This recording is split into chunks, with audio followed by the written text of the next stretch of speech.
오늘 본문 말씀은 이스라엘 군대가 전쟁에 나갈 때 명심해야 될 것, 그것에 대해서 하나님 말씀하십니다.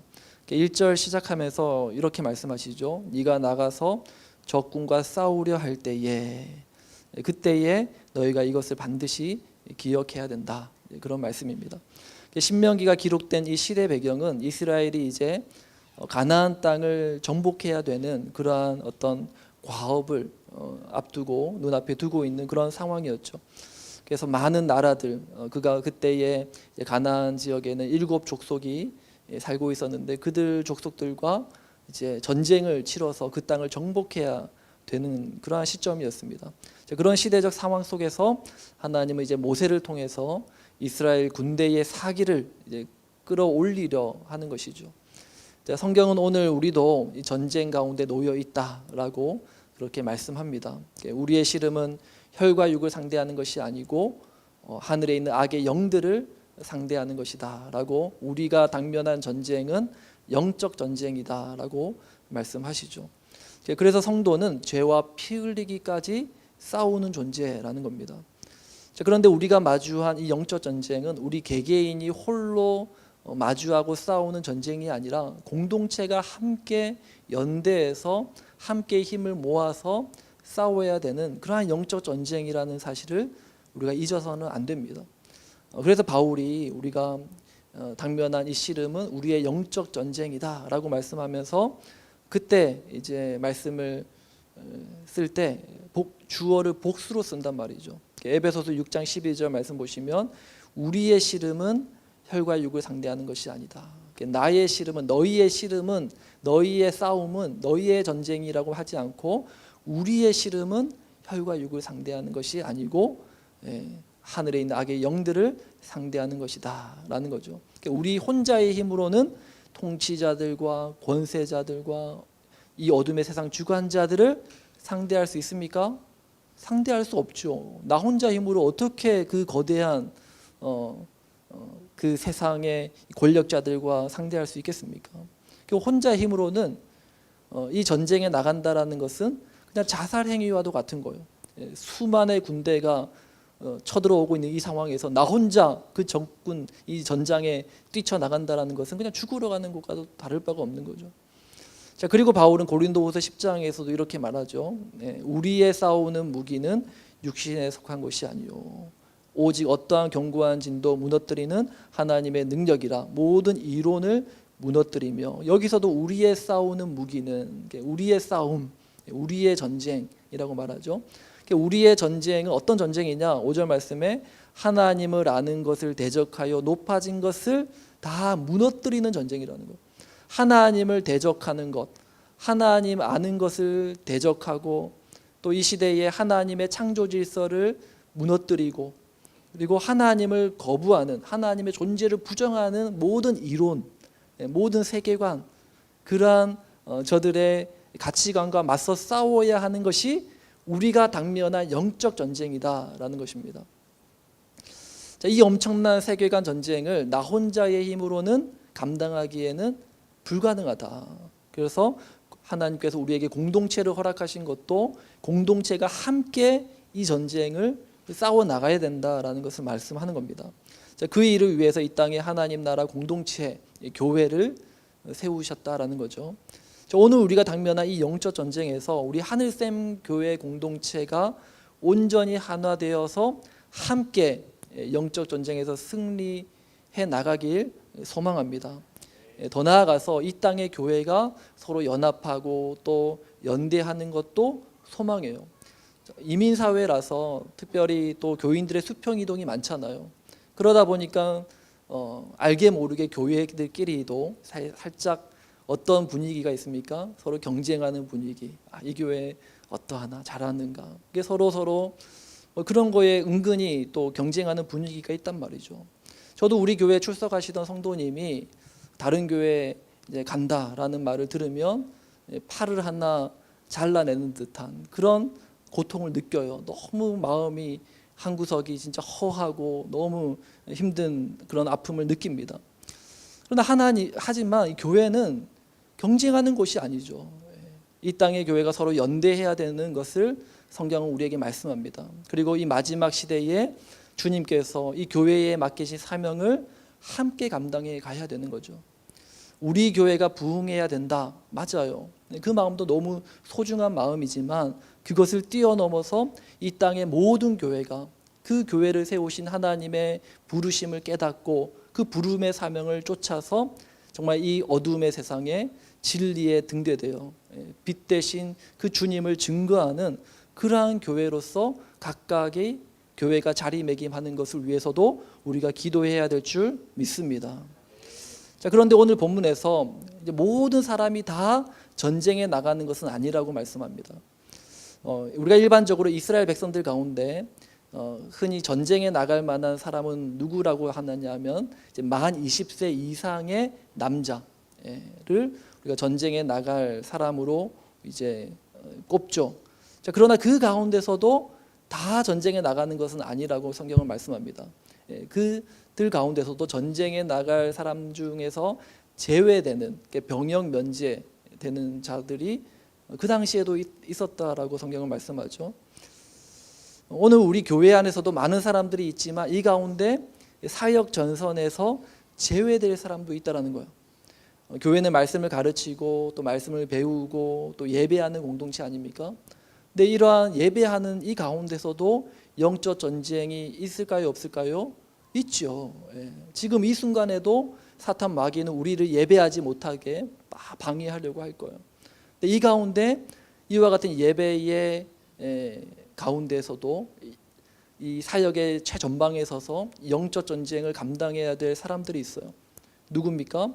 오늘 이렇게 예배를 일찍 와서 준비하고 또 찬양팀으로 섬기고 또 엔지니어로 섬기고 차일드 케어로 섬기고 이런 섬김이들이 다시 이 예배를 세워가고 또 이 예배를 위하여 영적 전쟁의 가장 최전방의 선자들이죠. 자, 그런데 모든 사람이 다 이렇게 사역 전선에 뛰어들 수 있는 것은 아니라고 성경은 말씀한다라는 겁니다. 하나님께서는 오늘 이제 4가지 예시를 들어서 이 4종류의 예시에서는 이들은 전쟁에서 제외해라 그렇게 말씀합니다. 자, 이것은 예시인데 정리하면 2가지로 정리할 수 있을 것 같습니다. 첫 번째는 바로 믿음이 연약한 사람은 전쟁에서 제외시키라 그렇게 말씀하죠. 8절 말씀, 우리 8절 말씀을 함께 읽습니다. 시작. 책임자들은 또 백성에게 말하여 이르기를 두려워서 마음이 허약한 자가 있느냐 그는 집으로 돌아갈지니 그의 형제들의 마음도 그의 마음과 같이 낙심될까 하노라 하고. 두려워서 마음이 허약한 자는 어떤 자입니까? 하나님이 나와 함께 하시고 나를 지켜주심을 믿지 못하는 자들이잖아요. 두려워한다라는 것은 믿음이 연약한 자라는 말입니다. 그러한 자들은 공동체가 보호해야 될 대상이지 전쟁에 나갈 사람이 아니라는 거예요. 하나님 나라의 영적 전쟁의 군사로서는 적합하지 않다라는 거죠. 오히려 공동체가 더 보호해주고 자라나기를 기다려주고 두려움 없이 전쟁에 나갈 만한 그러한 어떤 영적 용사로 이렇게 커 나가기까지 기다리는 것이 마땅하다라는 겁니다. 교회는 믿음이 없거나 믿음이 연약한 자들에게 사역을 강요하거나 또 요구해서는 안 된다라는 거예요. 우리가 흔히 그런 말 하잖아요. 자리가 사람을 만들지 않습니까? 그런 경우도 있어요, 그죠? 일을 맡겨놨더니 그 일을 감당하면서 또 교회의 일꾼으로 세워지는 경우도 있습니다. 그러나 그것보다 그 반대의 케이스가 훨씬 더 많다는 거예요. 물론 그런 경우도 있어요. 자리가 사람을 만든다고 어떤 일을 맡겼는데 또 믿음이 더 생기고 더 자라나고 더 훈련되어지는 경우도 있지만 오히려 그것 때문에 더 문제가 되고 공동체가 힘들어지는 경우가 훨씬 더 많습니다. 한국 교회에 문제가 있다고 하면 어떤 교회에 어떤 문제가 발생했다. 그러고 가만히 들여다보면 80~90%의 원인은 여기에 있는 거예요. 믿음이 없는데 교회 오래 다녔다고 그리고 직장 번듯한 그런 직업을 가졌다고 안수 집사 세우고 또 장로 직분 주고 권사 직분 주고 그렇게 사역자를 세우는 거예요. 결국 나중에 들려오는 소리는 그 사람 때문에 상처받고 힘들다 그런 아우성 치는 소리가 막 들려오는 거예요. 그러나 이제는 어떻게 할 수가 없어요. 교회가 어떻게 하겠습니까? 그 직분자를 교회가 뭐 출교를 시킬 수도 없는 노릇이고, 그 다 일이 벌어지고 난 후에는 교회가 어떻게 할 수 없는 그러한 지경에 이르는 거죠. 그래서 많은 교회가 힘들어하고 또 어려워지는 경우를 우리가 보게 됩니다. 자, 어느 날 제자들이 예수님께 와서 이런 질문을 합니다. 요한복음 6장 28절 말씀이죠. 우리 함께 다 같이 읽습니다. 시작. 그들이 묻되 우리가 어떻게 하여야 하나님의 일을 하오리까? 우리가 하나님을 위해서 어떻게 섬겨야 됩니까? 무슨 일을 해서 하나님을 기쁘시게 할 수 있습니까? 무엇을 해야 하나님의 일을 하는 겁니까? 그렇게 제자들이 예수님께 질문을 합니다. 그때 예수님께서 대답하시기를 6장 29절 우리 함께 읽습니다. 예수께서 대답하여 이르시되 하나님께서 보내신 일을 믿는 것이 하나님의 일이니라 하시니. 무슨 대단한 일을 할 생각하지 말고 먼저 하나님 보내신 나 예수를 제대로 믿으라. 그것부터 해라. 우리 공생의 기간 아닙니까? 지금 3년 반 공생의 기간 동안에 예수님께서 제자들을 데리고 다니면서 이제 가르치시고 또 하나님 나라의 일을 또 보여주시는데, 그 목적이 뭐예요? 지금 제자들은 배워야 할 때라는 거예요. 뭔가를 나서 가지고 자신들이 일을 거창한 일을 할 때가 아니라는 겁니다. 그리고 배움의 목적은 하나님을 제대로 잘 믿는 거죠. 그리고 난 후에 제자들이 사도행전에 나오는 그 제자들의 사역에 빛을 발하는 겁니다. 그 전에는 예수님께 먼저 배워야 되는 거예요. 그리고 예수님이 분명 하나님 보내신 메시아, 하나님의 아들이심을 그들이 분명히 믿는 것이 우선되어야지. 그 믿음 없는데 우리가 무엇을 하나님을 위해서 해야 될까요? 묻는 것은 앞뒤가 맞지 않는 말이라는 거예요. 아직 예수님이 어떤 분이신지 모르잖아요, 제자들은. 예수님 십자가에 죽으시고 부활하신 이후에 그들이 오순절 마가다락방에 모여서 기도할 때 성령이 그들에게 임하여 난 이후에 그들이 예수님이 누구신지 그때 비로소 온전히 깨닫게 된 거예요. 먼저 배워야 된다. 예수님이 하나님의 아들이심을 분명히 알고 믿는 그 믿음이 있어야 그 다음에 우리가 하나님 나라를 위하여 사역도 할 수 있고 또 하나님 나라의 영적 전쟁에서 그 군사로서 싸울 수 있다라는 것입니다.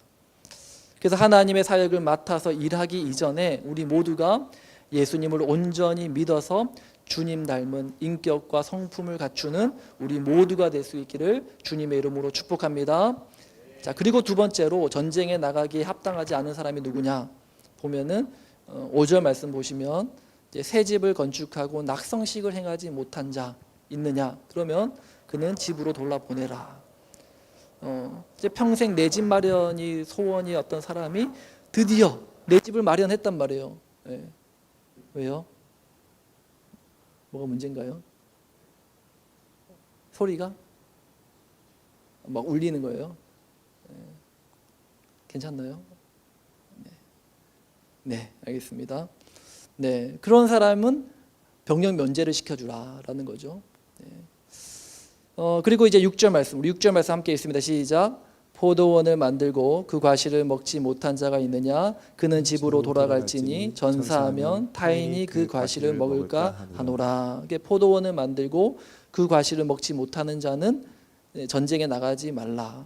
열심히 공부해서 이제야 사법고시 패스해가지고 판검사 됐는데 그런데 이제 전쟁에 나가라고 하면 뭐 어떻게 하겠습니까? 이런 경우에도 병역 면제시켜줘라 라고 말씀하고요. 7절 말씀, 우리 7절도 함께 있습니다. 시작. 여자와 약혼하고 그와 결혼하지 못한 자가 있느냐? 그는 집으로 돌아갈지니 전사하면 타인이 그를 데려갈까 하노라 하고, 여자와 약혼한 이후에 그와 결혼하지 못한 자 그도 전쟁에서 이제 병역 면제시켜 주라 말씀하십니다. 평생 모태솔로로 살다가 드디어 이제 배우자를 만나서 결혼을 했단 말이에요. 약혼을 했어요. 결혼할 날만 앞두고 있는데 전쟁이 터진 거예요. 어떻게 하겠습니까? 그런 경우도 병역 면제시켜주라. 굉장히 관대하죠. 예. 우리나라와는 다른 그 당시 이스라엘이 훨씬 더 이 병역 문제에 있어서만큼은 훨씬 더 관대했던 것 같습니다. 자, 이들의 공통점이 뭔가요? 뭔가 소중한 것을 이루었는데 그것을 한 번도 누려보지 못한 자들이 이 병역 면제의 대상자에 해당한다라는 거예요. 이들이 전쟁에 나가면은 전쟁을 제대로 할 수나 있겠습니까? 전쟁할 때 계속 머릿속에 뭐가 맴돌겠어요? 내가 지은 그 집 누가 빼앗아 가진 않을까? 내가 일군 그 포도원, 그 포도 그 작물을 다른 사람이 훔쳐가진 않을까? 내 사랑하는 내 약혼녀 고무신 거꾸로 신진 않을까? 그 생각 때문에 전쟁을 제대로는 하겠습니까? 전쟁에 집중이 안 되는 거예요. 그러니까 이런 자들은 전쟁에서 제외시키라는 겁니다. 다시 말해서 잃을 게 있는 사람은 전쟁에 나가기에 합당하지 않다, 적합하지 않다라는 거예요. 우리가 흔히 그런 말 하잖아요. 더 이상 내가 잃을 것도 없어. 내가 이제 뭐 더 이상 잃을 것도 없어. 그러잖아요. 그러면은 더 이상 잃을 것도 없는 사람은요, 그 일에 진심으로 할 수 있는 거예요. 더 이상 내가 잃을 것도 없으니까 자기 몸 안 사리고 그 일을 하는 거예요. 나에게는 이 일이 가장 중요하다라는 거죠. 전쟁, 이 전쟁에서 이기는 것이 나에게 있는 어떠한 것보다 가장 우선순위, 가장 중요한 일이야 라고 여기는 그 사람이 전쟁에 나가기에 합당한 사람이라고 말씀한다라는 것입니다. 하나님 나라를 위해서 영적 전쟁에 나가는 사람의 마음은 신경 써야 할 것이 많고 또 중요하게 여기는 문제가 많으면 안 됩니다. 마음이 복잡하지 않아야 된다는 거예요. 하나님이 중요하게 여기는 문제에 집중할 수 있어야 된다는 거죠. 그래서 마태복음 6장 33절 우리 함께 읽습니다. 그런즉 너희는 먼저 그의 나라와 그의 의를 구하라. 그리하면 이 모든 것을 너희에게 더하시리라. 먼저 그의 나라와 그의 의를 구하는 자, 하나님의 나라와 하나님의 의가 가장 중요한 자, 그 사람이 하나님 나라의 이 영적 전쟁의 용사로서 적합하다라는 거예요. 그러면 그에게는 그가 구하지 않는 것까지 모든 것을 더해 주실 것이라는 그 하나님의 약속을 믿으시는 저와 여러분 다 되시길 주님의 이름으로 축복합니다. 자, 그러면 이와 같은 자들은 하나님 나라의 용사로서 적합하지 않대요. 첫 번째는 믿음이 연약한 자들, 그렇죠? 두려움에 떠는 자들, 하나님이 나와 함께 하심을 믿지 못하는 자들은 집으로 돌아가게 해라. 믿음이 아직 연약한 자는 아직 사역 전선에 동참시키지 말라라는 겁니다. 그것이 공동체를 지키는 길이고 그 영혼을 지키는 길이다. 두 번째는 또한 잃을 게 있는 사람, 우선순위가 아직 이 확립이 되지 않은 사람, 하나님 나라와 그 의가 가장 채우고 우선순위에 있지 않은 사람도 하나님 나라의 이 영적 전쟁의 용사로서 적합하지 않다. 그러면 하나님 나라 위에서 전쟁에 합당한 그 사람은 누구냐? 오늘 본문 1절 말씀을 함께 다 같이 읽습니다. 시작. 네가 나가서 적군과 싸우려 할 때에 말과 병거와 백성이 너보다 많음을 볼지라도 그들을 두려워하지 말라. 애굽 땅에서 너를 인도하여 내신 내 하나님 여호와께서 너와 함께 하시느니라. 전쟁에 나갈 자로 합당한 자는 누구냐? 적군의 말과 병거와 백성이 나보다 많음을 봐도 두려워하지 않는 자들이라는 거예요. 적군이 엄청 많아요. 막 수백만의 군대가 몰려옵니다. 그럼 그 군대를 봐도 우리 이 공동체의 우리 이스라엘 군대의 병력으로는 감당하기 버거운 그러한 상황임에도 불구하고 두려워하지 않는 자, 그들이 하나님의 용사로 적합하다라는 거예요. 이 말이 구체적으로 어떤 의미인가 한번 생각해 보기 원합니다. 실제로 하나님이 이제 이스라엘 백성들 가운데 군사를 선택하시는 장면이 나와요. 오늘 이 신명기 20장은 이걸 하나의 원리고 하나님의 용사로서 이제 적합한 자들은 이러한 자들이다라는 어떤 원리 원칙을 이제 모세를 통하여 설명해 주시는 거고, 이게 실제로 적용되는 내용이 이제 성경 스토리 가운데 나오죠. 언제 그 스토리가 나와요? 하나님이 하나님의 용사를 이렇게 발탁하시는 내용. 사사기에 나오죠. 사사기에 기드온이라는 한 사사를 통하여서 이제 우리가 잘 아는 그 300용사, 그죠? 300용사, 기드온의 300용사를 이제 선택하시는 그 장면이 바로 오늘 이 신명기 20장의 내용이 이제 적용되는 그러한 내용이죠. 자, 우리는 기드온과 함께할 이 300용사가 선발되는 이 과정을 어떤 식으로 생각하는가 하면은 마치 강철 부대 선발하듯이, 강철 부대 아십니까? 마치 뭐 그런 거 이제 뽑듯이 이 300 용사들, 우리가 옛날 영화 가운데 300이라는 영화 기억나시죠? 스파르타 그 군인들 정말 막 그 뭐죠? 이게 몸 근육질에 아주 그 건장한 300명의 스파르타 군인들의 모습을, 이 이름도 같잖아요. 300. 이것도 300이고 기드온의 300 용사도 300이니까 뭔가 이 기드온의 300 용사를 이제 그런 이미지로 상상을 하는 거예요. 이 기드온과 함께했던 그 용사들은 마치 이 영화 300에 나왔던 그 스파르타 군인들과 같을 거야. 그런 모습을 상상합니다. 그리고 자그마치 그 경쟁률이 얼마나 치열했어요. 32,000명이 모였는데 그 가운데 300명이 이제 용사로서 발탁인가요? 예, 선출되었단 말이에요. 그러면 경쟁률이 몇 대 몇이에요? 몇 대 몇? 계산이 힘들죠. 예, 저도 계산이 힘들어서 이게 계산해 보니까 106대 1, 106대 1의 경쟁률을 뚫고 기드온의 300용사로 발탁이 됐단 말이에요.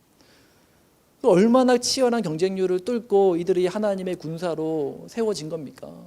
그러면 당연히 우리는 어떻게 생각합니까? 이 300용사들은 그런 하나님의 군사로서 이제 뽑힌 어떤 그런 자격 요건이 갖추어졌을 거야. 그 선발 기준이 뭐예요? 처음에는 하나님이 32,000명 중에 누구를 돌려보내라고 합니까? 오늘 말씀에서 보았던 것처럼 첫 번째 그 기준에서 탈락되는 사람, 두려워 떠는 자는 돌려보내라. 예. 그래서 돌아간 사람이 몇 명이에요? 저도 모르겠네요. 네, 22,000명. 22,000명이 32,000명에서 22,000명 가고 이제 10,000명 남잖아요. 그 10,000명 남은 사람 중에서 이제 누구를 이제 돌려보내죠. 이제 물가로 데려가서 물을 마시게 한 다음에 물을 손으로 떠서 마시는 사람은 이제 그대로 두고 그냥 머리를 쳐박고 물을 마시는 사람은 집으로 돌려보내라. 그래서 이 하나님의 용사를 선발하는 기준은 정말 어떠한 상황에도 방심하지 않고, 그죠? 주변을 잘 살필 줄 아는 그러한 어떤 노련미 있는 아주 이 지혜로운 그런 항상 방심하지 않는 경계의 태세를 늦추지 않는 그러한 노련한 용사를 하나님이 용사로 세우셨을 거야. 그렇게 해서 이제 남은 300명이 하나님의 정예 부대, 마치 영화 300에 나오는 강철 부대 같은 그런 어떤 하나님의 군사들이라고 생각을 합니다. 자, 그런데 사실 애초에 32,000명에서 300명이라는 숫자로 줄인 그 이유가 뭔지 성경은 말씀하거든요. 그 말씀이 이제 사사기 7장 2절 말씀입니다. 우리 함께 다 같이 읽습니다. 여호와께서 기드온에게 이르시되 너를 따르는 백성이 너무 많은즉 내가 그들의 손에 미디안 사람을 넘겨주지 아니하리니 이는 이스라엘이 나를 거슬러 스스로 자랑하기를 내 손이 나를 구원하였다 할까 함이니라. 그러니까 하나님께서 32,000명이나 되는 그 수많은 사람들 가운데 300명이라는 숫자로 확 줄인 이유가 뭐라고요? 이스라엘 사람들이 자기들 힘으로 싸워서 승리했다라고 자랑하는 그 소리를 듣기 싫어서, 그래서 하나님이 이렇게 수를 확 줄였다라는 거예요. 그러니까 사실 하나님이 300명이라는 용사를 선별하신 그 기준이 뭐냐면 단지 이들이 두려움이 없는 어떤 용사들이고, 그리고 주변을 잘 살피는 어떤 민첩하고 노련하고 그런 경계의 태세를 늦추지 않는 그런 노련한 군사로서 자격이 있어서가 아니라는 거예요. 그런 사람은 애초에 뽑을 생각도 없었어요. 그럼 하나님은 누구를 뽑았느냐? 보세요. 32,000명이 있었잖아요. 32,000명 중에서 두려워 떠는 자가 몇 명이라고요? 22,000명. 그리고 남은 자가 10,000명이었어요. 하나님은 22,000명이 아니라 10,000명을 선택하십니다. 그리고 10,000명 중에 물가에 가서 이 머리를 쳐박고 마신 사람이 몇 명이었어요? 10,000명 빼기 300명 하면 9,700명이잖아요. 그죠? 9,700명을 선택하지 않으시고 300명을 선택하셨단 말이에요. 하나님의 선택의 기준이 뭐예요? 많은 쪽으로 선택하신 것이 아니라 항상 적은 쪽으로 선택하셨다는 거예요. 만약에 물가에 갔는데 이 물을 떠마신 사람, 손으로 떠마신 사람이 300명이고, 거꾸로 9,700명이고 머리를 쳐박고 마신 사람이 300명이라면 하나님은 더 적은 쪽, 머리를 쳐박고 마신 사람을 선택하셨을 게 분명합니다. 예. 저는 그렇게 믿어요. 왜? 하나님은 이들이 자기들의 힘으로 싸워서 승리했다라고 말하는 꼴을 보기 싫어서 그 숫자를 줄이려고 하셨기 때문에 하나님의 그 목적과 의도에 그게 더 맞는 거예요. 항상 적은 쪽을 선택하셨다라는 겁니다. 그것이 하나님 나라의 용사를 하나님이 선택하시는 방법이다라는 거예요. 우리가 대단해서, 우리가 영적 군사로서 자격 요건을 갖추어서 하나님이 우리를 쓰시는 게 아니라는 거예요. 저는 우리 하늘샘 교회가 이 땅에 영적 전쟁을 책임지는 하나님의 군대로 쓰임받길 소망합니다. 우리 교회가 많은 사람이 모이고 재정적으로 안정이 되면 그때 하나님이 기뻐하시는 사역을 할 수 있을 거라는 생각은 믿음의 생각이 아니죠. 비록 수가 적고 수요 예배 모이는 수가 조금씩 늘고 있긴 하지만 그럼에도 여전히 적지만, 적어도 또 능력도 부족하지만 그럼에도 불구하고 하나님이 우리와 함께 하시기 때문에 우리의 능력이 아니라 하나님의 능력으로 이 모든 일을 감당할 수 있음을 믿음으로 고백하는 그 사람을 하나님께서 사용하시기를 기뻐하신다는 겁니다. 모든 성기미들과 우리 리더들 꼭 기억하시기 바랍니다. 우리가 잘나서 그 자리에 선 것이 아닙니다. 할만하기 때문에 우리가 리더로 세워진 것도 아닙니다. 그 자리에 설 수밖에 없는 은혜가 있었기 때문에 그 자리에 선 거예요. 그리고 한 번 은혜 입은 것으로 되는 게 아니에요. 끊임없이 계속해서 하나님으로부터 은혜가 공급되어져야 되는 거예요. 그렇지 않으면 메말라 시들어 버리는 거예요. 상황에 일희일비하게 됩니다. 그리고 내 힘을 다 끌어쓰가지고 하다가 결국 파산해 버리는 거예요. 그 하나님 원하시는 바가 아니라는 겁니다.